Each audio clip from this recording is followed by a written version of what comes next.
आप सभी का हमारे चैनल में स्वागत है। जैसे कि हम प्रैक्टिस कर रहे हैं यूजीसी नेट एग्ज़ाम के लिए और हमारा मेन टारगेट है अभी यूजीसी नेट एग्ज़ाम 2026 में, अभी जो हाल में होने वाली है जुलाई में। इसको ध्यान में रखकर हम पीवाई की प्रैक्टिस कर रहे हैं। अभी तक हमने 2 पार्ट कर लिए हैं और मेरा मेन उद्देश्य ये है कि जिस तरीके से मैंने कम समय में जीआरएफ निकाला था वैसे ही तैयारी करवा के आपका भी जीआरएफ निकलवा सकूं। तो चलिए स्टार्ट करते हैं फिर। तो क्वेश्चन नंबर 6 पे पहुंच चुके हैं हम। निम्नलिखित में से कौन वायुमंडलीय ऊर्जा का स्रोत है? ए ऑप्शन है बादलों से नीचे की ओर अवरक्त विकिरण उत्सर्जित होता है।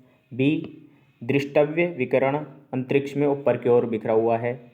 सी गुप्त ऊष्मा स्रावित होती है।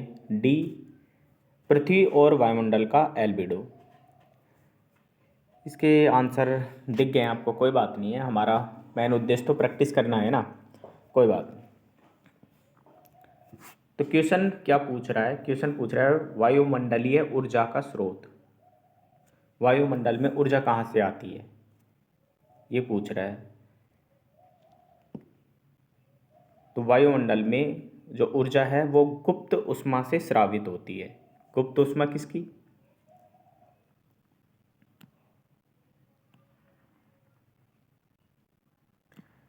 लेटेंट हीट गुप्त ऊष्मा क्या होती है पहले ये जान लेते हैं। ऊष्मा जो पानी के वाष्पीकरण के दौरान अवशोषित होती है। वाष्पीकरण हो रहा है तो अवाष्पीकरण के साथ में जो अवशोषित ऊष्मा होती है ना, उसे गुप्त ऊष्मा कहते हैं। और संघनन क्या होता है? संघनन के दौरान वायुमंडल में छोड़ दी जाती है। और वायुमंडल में सबसे बड़ी जो ऊर्जा है उसका स्रोत यही है। मतलब ये मान लो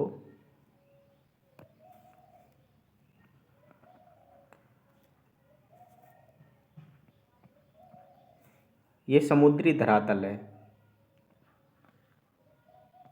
समुद्री धरातल, अब इससे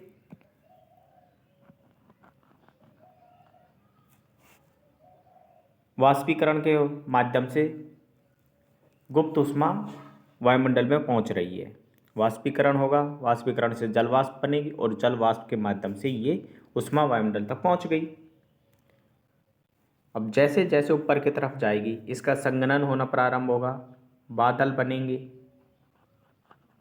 बादल बनेंगे और बादल बनने के क्रम में ऊष्मा है उसे ये वायुमंडल में छोड़ देगा।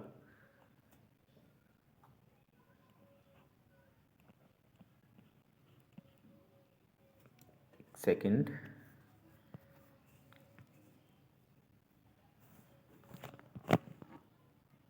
एक सेकंड रुक जाइए।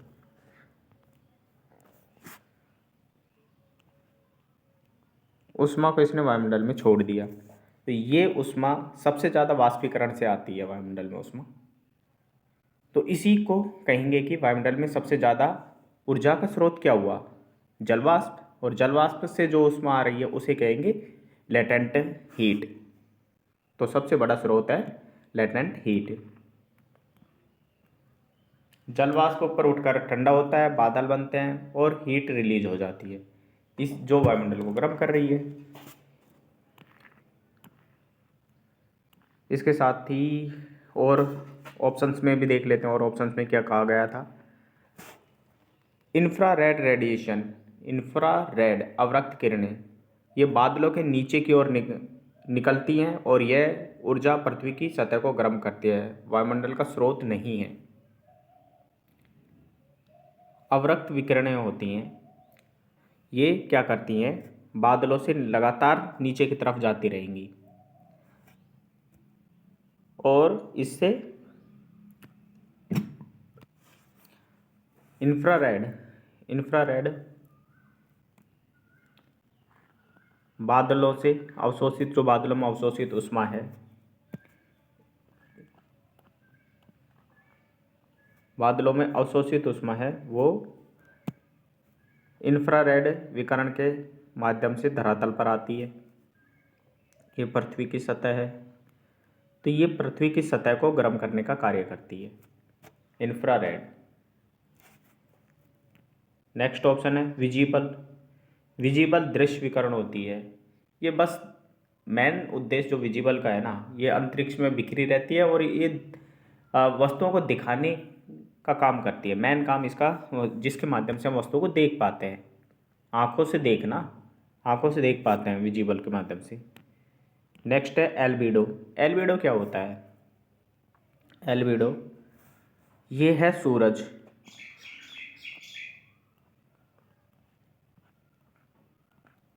सूरज से ऊष्मा आ रही है विकिरण के माध्यम से, रेडिएशंस आ रहे हैं। और ये है पृथ्वी। पृथ्वी या पृथ्वी का धरातल या कोई भी सतह, एक सतह मान लेते हैं, ये सतह है, सतह है। अब इस सतह से टकराकर जितनी ऊष्मा अंतरिक्ष में लौटा दी जाएगी उसी को इस सतह का एल्बिडो कहेंगे। ओके। इसी जो विकिरण की मात्रा पृथ्वी द्वारा या कोई भी सतह द्वारा अंतरिक्ष में लौटा दी गई, इसी को कहेंगे उस सतह का एल्बिडो। तो कुछ मात्रा को ये अवशोषित कर लेगा, कुछ मात्रा होती है वो अवशोषित हो रही है, और कुछ विकिरण है वो अंतरिक्ष में लौटा दी गई। तो जितने, मान लो कि 100% विकिरण प्राप्त होते हैं, 100% आए, 100 में से सतह द्वारा बिना उपयोग के 50% विकिरण लौटा दिए गए, तो ये 50% ही इस सतह का एल्बिडो कहलाएगा। ठीक है, नेक्स्ट क्वेश्चन पे चलते हैं। ठीक, आप सभी को अच्छे से दिख रहा होगा। बन रहे बादल में विद्युत के निर्माण में निम्नलिखित में से कौन सी प्रक्रिया महत्वपूर्ण है?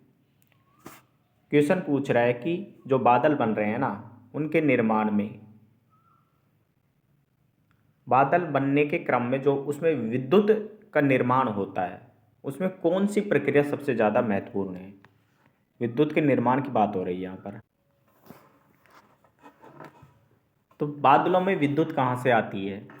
क्वेश्चन ये है, ए ऑप्शन है सौर पराभौतिक विकिरणों का, किरणों का अवशोषण, बी लघु चूक दर, सी तीव्र वायु धारा, और डी भारी वर्षा।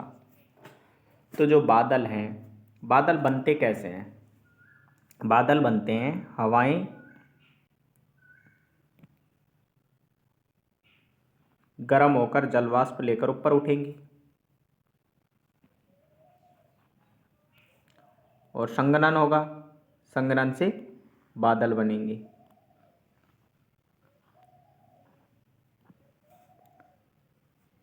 ऊपर उठती हुई वायु रगड़ खाएगी, और रगड़ खाने के क्रम में जितनी तेजी से ऊपर उठेगी उतनी तेजी से रगड़ खाएगी। रगड़ खाती है तो क्या होता है कि चार्ज डेवलप होते हैं, तो पॉजिटिव और नेगेटिव चार्ज डेवलप हो जाएंगे। कुछ सतह पर पॉजिटिव, कुछ नेगेटिव चार्ज डेवलप हो गए। अब पॉजिटिव और नेगेटिव चार्ज के कारण इनमें इलेक्ट्रिसिटी जनरेट होगी, और यही विद्युत निर्माण का क्रम होगा। अब जहाँ पर भी बिजली कहाँ गिरती है, क्योंकि जो बादल होते हैं, बादल पर नीचे की तरफ पॉजिटिव चार्जेज हैं, ऊपर नेगेटिव चार्जेज हैं, और जो हमारी धरती की सतह है उस पर नेगेटिव चार्जेज हैं।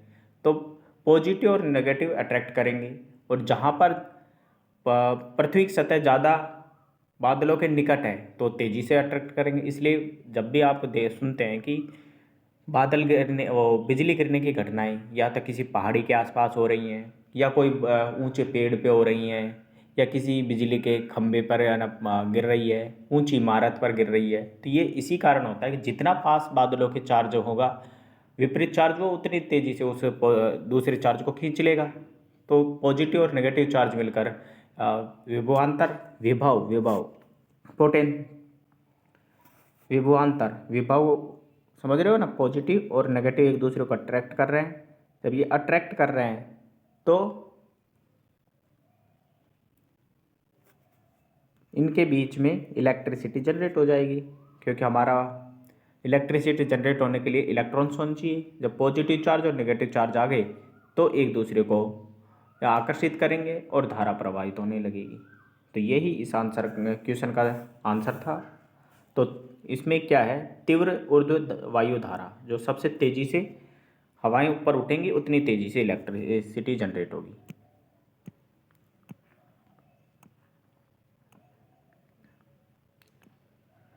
तो थोड़ा सा एक्सप्लेनेशन और देख लेते हैं। अब ड्राफ्ट, जिसे ऊर्ध्व वायु धारा कहा जाता है, वायु का तेज़ी से ऊपर की ओर उठना, तेज़ी से ऊपर की ओर उठना, ये नॉर्मली कौन से बादलों में होती है? कुमुलो निम्बस क्लाउड, कपासी वर्षा बादल, जो झंझावत हुआ है ना, तड़ित झंझाएँ आती हैं, उनमें ये बादल होते हैं। तो कुमुलो निम्बस बादल जिसमें बिजली बनती है और इसमें तीव्र अपड्राफ्ट होता है, तेज़ी से ऊपर उठते हैं। तीव्र अपड्राफ्ट के कारण आइस क्रिस्टल और ग्रोपल सॉफ्ट हेल, मतलब हिम के कण, और हेल, हेल मतलब कच्ची बर्फ जैसा कुछ होता है ना, वैसे आपस में टकराते हैं। और टकराने के कारण चार्ज सेपरेशन हो जाता है, कुछ पॉजिटिव चार्जेज बन जाते हैं, कुछ नेगेटिव चार्जेज बन जाते हैं। और जब चार्जेज हैं तो इलेक्ट्रिसिटी तो जनरेट होगी। तो हल्के आइस क्रिस्टल, हल्के हैं आइस क्रिस्टल, को एक बर्फ के कण हैं वो थोड़े हल्के हैं, तो इसलिए पॉजिटिव चार्ज डेवलप होंगे। ग्रोपेल ये नेगेटिव चार्ज डेवलप करेंगे। यही चार्ज सेपरेशन लाइटिंग पैदा पैदा कर देगा। मतलब चार्ज सेपरेशन जब पॉजिटिव और नेगेटिव है तो इलेक्ट्रिसिटी तो जनरेट होगी। अब लैप्स रेट देख लेते हैं, ऑप्शन में था lapse rate. Lapse rate, lapse rate क्या होता है? ऊंचाई बढ़ने के साथ साथ तापमान में गिरावट की जो दर होती है, तापमान में घटने की दर, उसी को कहेंगे लैप्स रेट।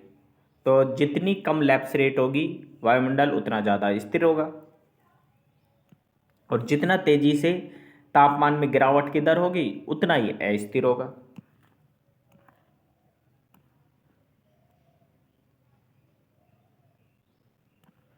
और स्टेबिलिटी ज़्यादा होगी तो वहाँ पर बादल का निर्माण नहीं होगा, विद्युत के लिए ये आवश्यक दशाएं नहीं होंगी, क्योंकि जहाँ पर स्टेबल है वो उठ ही नहीं रहा। जब ऊपर उठेगा नहीं तो बादल कैसे बनेगा, संघनन कैसे होगा, इलेक्ट्रिसिटी चार्ज कैसे डेवलप होंगी। ठीक है, तो नेक्स्ट क्वेश्चन पे चलते हैं। क्वेश्चन नंबर 8, नीचे दो कथन दिए गए हैं। अभी कथन ए, जब सूर्य ताप सब जगह समान रूप से पड़ता है तब भू सतह जल भाग की तुलना में ज़्यादा तेजी से गर्म होती है। क्वेश्चन पूछ रहा है कि जब सूर्य ताप सब जगह पर समान रूप से पड़ रहा है तब भू सतह, जो लैंड होता है, वो ओशन की तुलना में तेजी से गर्म हो रहा है, ये पूछ रहा है। नेक्स्ट, कारण क्या है इसका? धरती अपारदर्शी है जबकि जल सौर विकिरण के लिए पारदर्शी है। मतलब जो सौर विकिरण है वो धरती में अंदर तक नहीं जा सकता। अपारदर्शी होने का मतलब यही है कि वो जा नहीं रहा, और सौर विकिरण जल की सतह में ज़्यादा जा सकता है। तो क्या हो सकता है ये? तो इसका ए ऑप्शन है, ए और आर दोनों सही है और आर ए की सही व्याख्या करता है। बी, ए और आर दोनों सही है परंतु आर ए की व्याख्या नहीं करता है। सी, ए सही है परंतु आर गलत है। डी, ए गलत है परंतु आर सही है। तो बताओ, आपके पास में 5 सेकेंड है।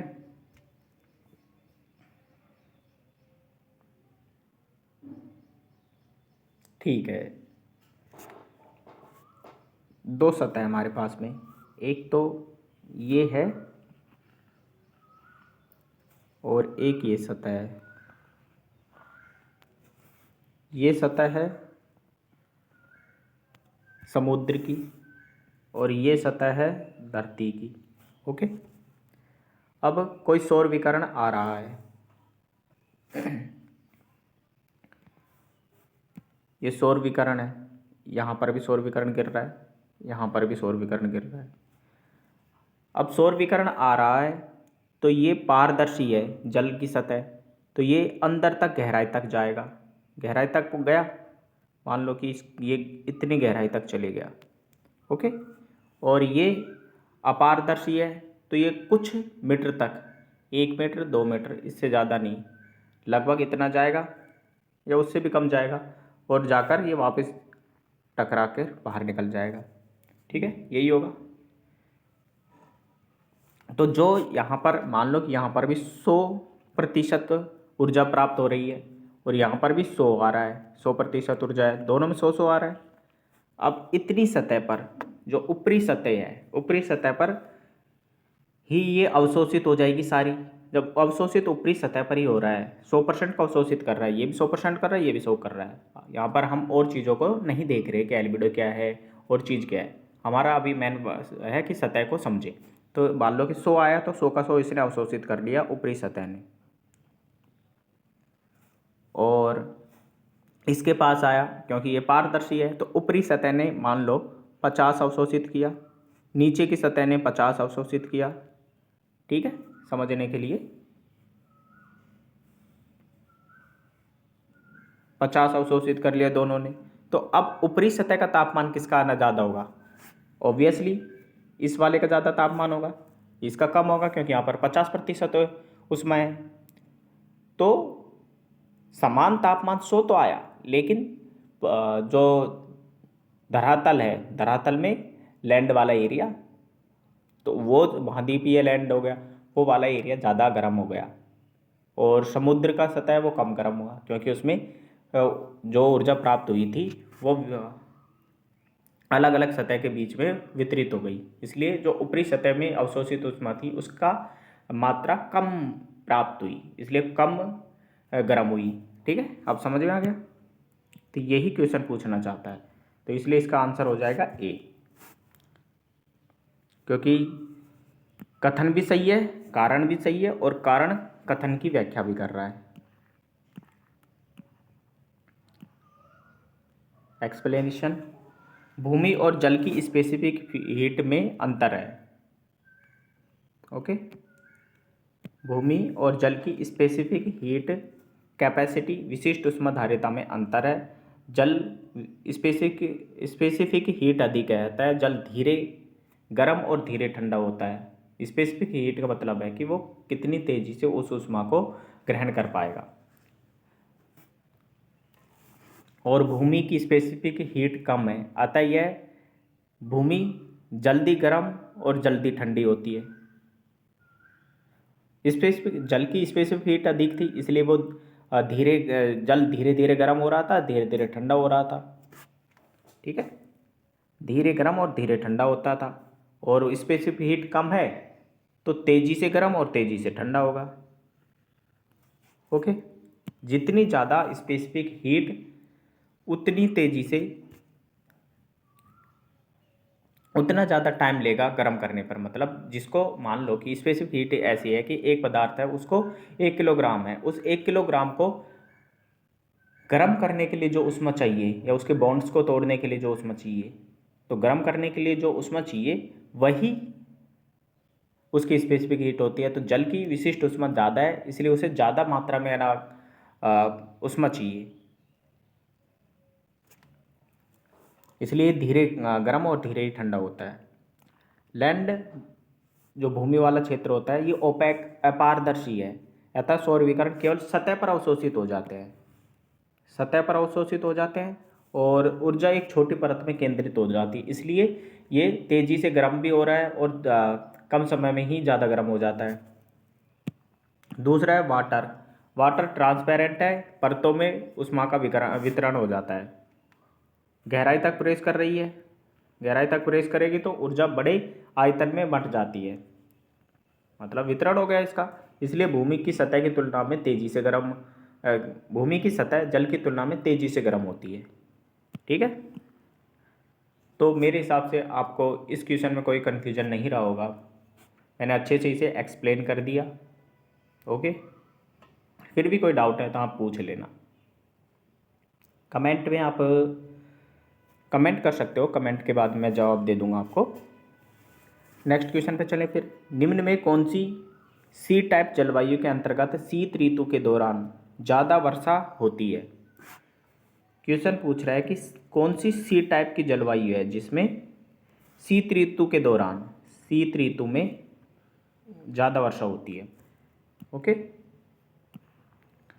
तो CFA, ऑप्शन ए है CFA, ऑप्शन बी है CS, ऑप्शन सी है CWA और ऑप्शन डी है CFC। ओके, तो ये कोपेन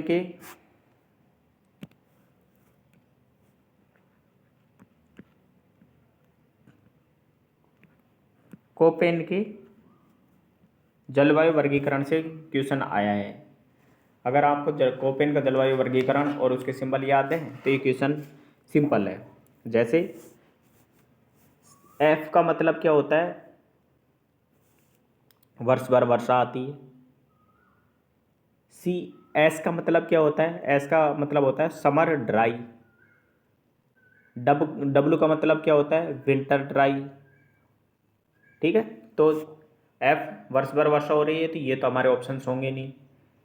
W विंटर ड्राई है, पूछ रहा है कि विंटर में सबसे ज़्यादा वर्षा होती है, तो ऑप्शन एक ही बच रहा है S, समर ड्राई वाला। तो इसलिए भूमध्य जो CS है ये इसका आंसर होगा और इसे कहेंगे CS को भूमध्य सागरीय जलवायु। ठीक है, कोपेन का जलवायु वर्गीकरण वर्षा और तापमान के आधार पर मुख्य रूप से डिपेंड करता है। इन्होंने ये आधार माना था, वर्षा और तापमान को आधार माना था। तो सी टाइप क्लाइमेट कौन सा है? सी टाइप क्लाइमेट होता है जहाँ पर वार्म टेम्परेट क्लाइमेट होता है।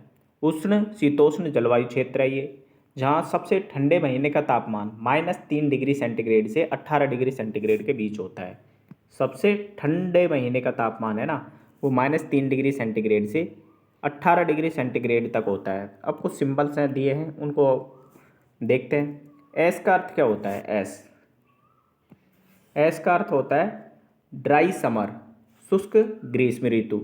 मतलब इसमें जो वर्षा होती है वो ग्रीष्म ऋतु में तो नहीं होती है, यानी गर्मियों में कम वर्षा होती है और शीत ऋतु में अधिक वर्षा होती है। CS मेडिटेरियन क्लाइमेट, भूमध्य सागरीय जलवायु, जहाँ पर शीत ऋतु में पछुआ पवनों के कारण वर्षा अधिक होती है और गर्मियों में शुष्कता रहती है, क्योंकि भूमध्य सागरीय जलवायु क्षेत्र अभी एक बार मैं आपको दिखा देता हूँ। भूमध्य सागरीय जलवायु क्षेत्र ये वाला क्षेत्र है और भूमध्य सागर के आसपास का क्षेत्र है ये।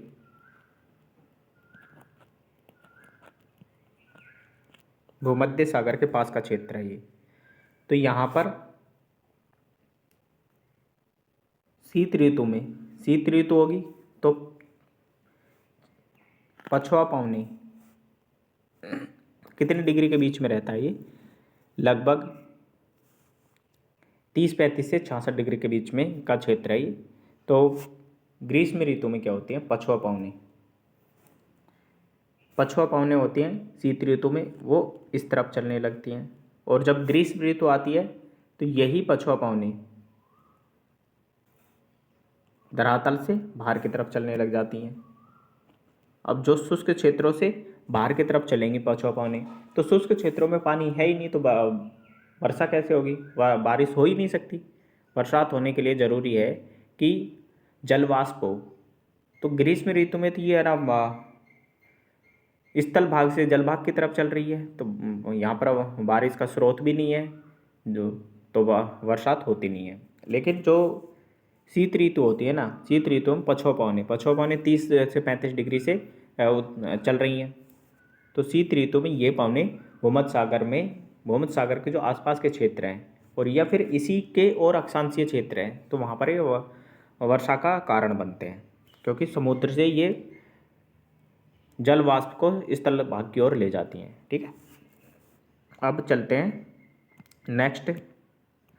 CFA होती है humid subtropical climate। humid subtropical climate, यहाँ वर्षा पूरे साल समान रहती है। F का मतलब होता है नो ड्राई सीजन। CWA है मानसून टाइप, यहाँ गर्मियों में अधिक वर्षा होती है, क्योंकि W का मतलब क्या होता है विंटर ड्राई। CFC है कूल टेम्परेट ओसेनिक क्लाइमेट, यहाँ वर्षा पूरे साल होगी पर गर्मी बहुत छोटी होगी। ठीक है, गर्मी छोटी होती है। ये थर्ड क्रम के सिंबल्स दिख रहे हैं ना, ये वाले AC, ये गर्मियों के बारे में बताता है कि गर्मी कितनी लंबी होगी या छोटी होगी। A का मतलब है कि जो गर्मी का सीज़न है वो बड़ा है, और C का मतलब है कि गर्मी का सीज़न छोटा है। जैसे भारत में देखो, भारत में गर्मी काफ़ी लंबे टाइम तक पड़ती है।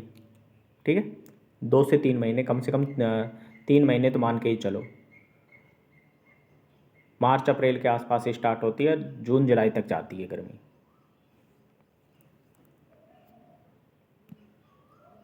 नेक्स्ट क्वेश्चन पे चलें तो फिर नेक्स्ट क्वेश्चन है कोरियोलिस बल के बारे में निम्न में से कौन सा एक कथन सही नहीं है। क्या पूछ रहा है, सही नहीं है, इस पे गौर करना है, यहीं पे हम कंफ्यूज हो जाते हैं।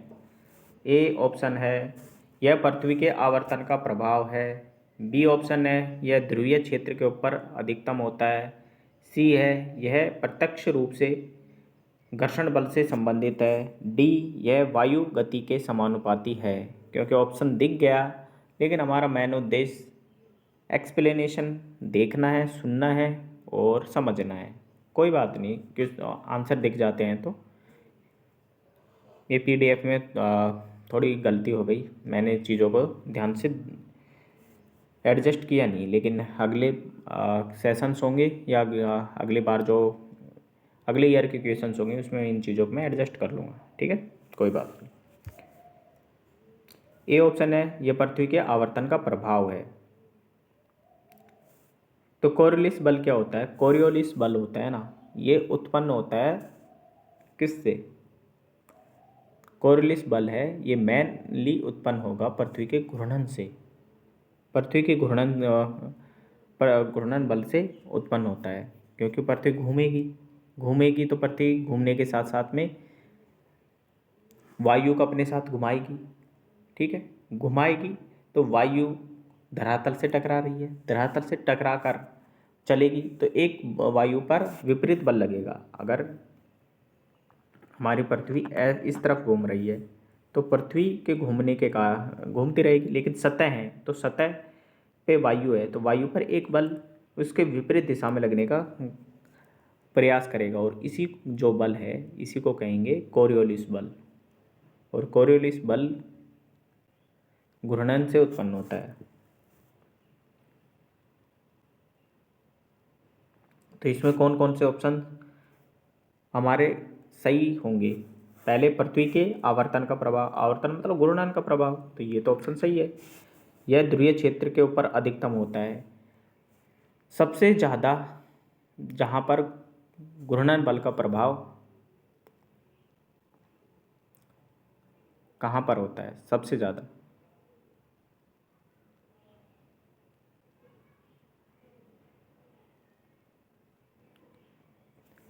तो ये ध्रुवीय क्षेत्र के ऊपर सबसे ज़्यादा होता है। प्रत्यक्ष रूप से घर्षण बल से संबंधित है, घर्षण बल से इसका कोई संबंध नहीं है, ये घूर्णन बल से उत्पन्न होता है। और यह वायु गति के समानुपाती होता है, जितने तेजी से वायु घूमेगी उतने ही उसके विपरीत दिशा में एक बल लगेगा। तो ये भी सही है। तो एक्सप्लेनेशन क्या कहता है, कोरियोलिस बल का घर्षण बल से कोई प्रत्यक्ष संबंध नहीं है। कोरियोलिस फोर्स पृथ्वी के रोटेशन घूर्णन से उत्पन्न होता है, घूर्णन से उत्पन्न हो रहा है।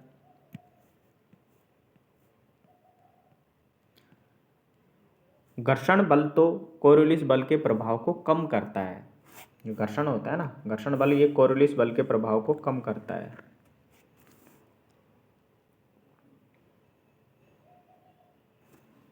एक सेकंड, मैंने क्या बोला था एक्सप्लेनेशन में, ठीक है, सॉरी।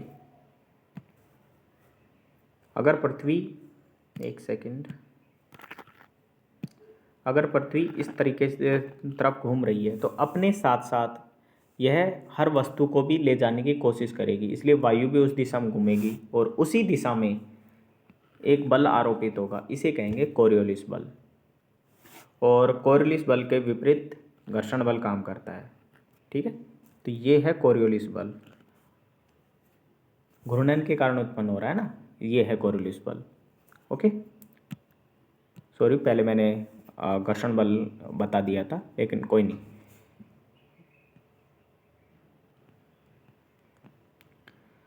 तो ए ऑप्शन है पृथ्वी के आवर्तन का प्रभाव। भाई घूर्णन बल की बात कर रहे हैं तो आवर्तन का प्रभाव तो पड़ेगा ही ना, रोटेशन के कारण तो उत्पन्न एक आभासी बल है ही ये। दूसरा, ध्रुवीय क्षेत्र पर अधिकतम। कोरियोलिस फोर्स लैटिट्यूड पर डिपेंड करता है, जैसे जैसे लैटिट्यूड बढ़ेगा कोरियोलिस फोर्स भी बढ़ता जाता है, क्योंकि कोरियोलिस बल लैटिट्यूड के साइन के समानुपाती, मतलब एंगल के समानुपाती होता है। जैसे पोल्स पे मैक्सिमम होता है और इक्वेटर पे शून्य होता है। तो इसलिए आप सुनते हैं कि जैसे चक्रवात आते हैं, चक्रवात सबसे ज़्यादा चक्रवात भूमध्य रेखा के पास में नहीं आते हैं। क्यों नहीं आते हैं? क्योंकि यहाँ पे तो कोरियोलिस बल है ही नहीं, घुमाने के लिए कोरियोलिस बल चाहिए ना, इसलिए चक्रवात भूमध्य रेखा से दूर 5 से 10 डिग्री अक्षांश के बाद ही आते हैं। 5 डिग्री अक्षांशों के मध्य तो रेयर टू रेयर होते हैं। वायु गति के समानुपाती, हवा की गति जितनी अधिक होगी वह अपने साथ उतनी ही तेजी से ले जाने की कोशिश करेगी कोई भी वस्तु को, इसलिए कोरियोलिस बल भी उतना ही अधिक होगा। अब कोरियोलिस बल के कारण क्या होता है कि कोरियोलिस फोर्स के कारण इसमें राइट थंब का एक नियम काम करता है, फेरल का नियम। लेकिन हम फेरल के नियम को इतना मान लो कि जब कोई व्यक्ति उत्तर की तरफ देख रहा है, ठीक है, तो उत्तर की तरफ देख रहा है तो कोरियोलिस बल के कारण वायु उसके राइट साइड की तरफ घूम जाएगी। राइट हैंड का नियम है ना, राइट साइड की तरफ। अगर कोई व्यक्ति इस तरफ देख रहा है तो राइट की तरफ हवा इसके राइट की तरफ घूम जाएगी। ठीक है, ये उत्तरी गोलार्ध की बात हो रही है। अब दक्षिणी गोलार्ध में, दक्षिण गोलार्ध में इसकी विपरीत स्थिति है। दक्षिणी गोलार्ध में क्या है, अगर कोई व्यक्ति नॉर्थ की तरफ देख रहा है तो हवा लेफ्ट साइड की तरफ मूव कर जाएगी। ठीक है, तो उत्तरी गोलार्ध में हवा दाहिनी तरफ मुड़ जाती है, दक्षिणी गोलार्ध में हवा बाईं तरफ मुड़ जाती है। ठीक है,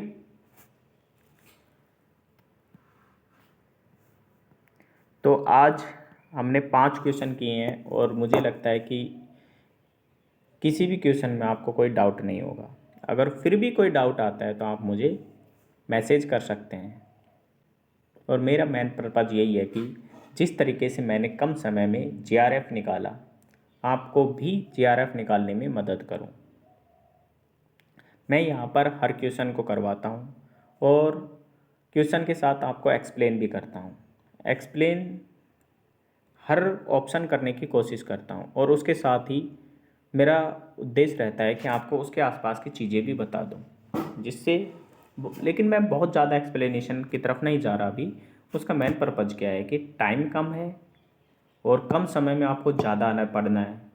अगर एक ही क्वेश्चन पे मैं 1-1 घंटे लेने लग गया तो उससे तो ना बात बनेगी नहीं, वो बोझ बन के रह जाएंगी क्लासेज।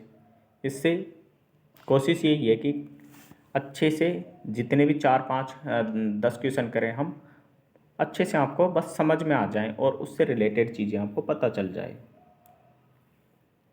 लास्ट में प्रैक्टिस सबसे ज़रूरी होता है और प्रैक्टिस स्मार्ट तरीके से की जाएगी तो ही आंसर आएंगे और तभी आपको समझ में आएगा। आगे की कक्षाओं में मेरी पूरी कोशिश रहेगी कि मैं करंट अफेयर को भी लिंक कर लूँ इनसे, जिससे क्या होगा कि करंट अफेयर से आपके डाउट्स क्लियर होते जाएंगे और फ्यूचर में जो एग्ज़ाम हो रही है उन सब के लिए भी आपको कुछ ना कुछ पता चलता रहेगा। ठीक है, तो बने रहिए हमारे चैनल पर। अगर अभी तक सब्सक्राइब नहीं किया है तो सब्सक्राइब कर लीजिए, लाइक कीजिए, शेयर कीजिए, और जहाँ पर आपको कुछ नीड है वहाँ पर आप अपने सजेशंस भी दे सकते हैं। ठीक है, तो धन्यवाद आप सबका क्लास देखने के लिए। Thank you.